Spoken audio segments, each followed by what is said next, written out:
8 дугаар тест, 8 дугаар бодлого. За дараах тэгшдэглийг бол бодох юм байна. За энэ тэгшдэглийг бодохоос өмнө эхлээд бүгдийг нь бол яах вэ гэхээр энэ ингийн бутархаануудыг бол ижил хуваарьтай болгочихсон нь бол их зохимжтой байх.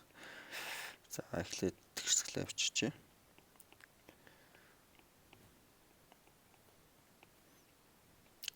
За энэ ингийн бутархаануудын хувьд ижил хуваар бол 70 юм байна. За тэгэхээр ерөөсөө тэгшдэглээ хоёр талыг бол шууд 70-аар үржүүлчих гэсэн үг. За 70-аар үржүүлчих юм бол эхний нэмэгдэхүүн бол 80 болно гэсэн үг.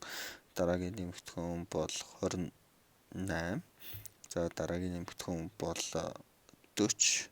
За дараагийн нэмэгдэхүүн бол 30. За тэгээд хасах нь 70x тэнцүү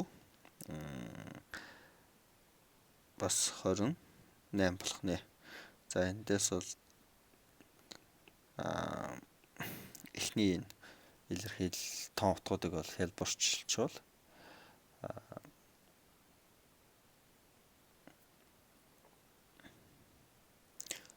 30 42 гарах юм байна.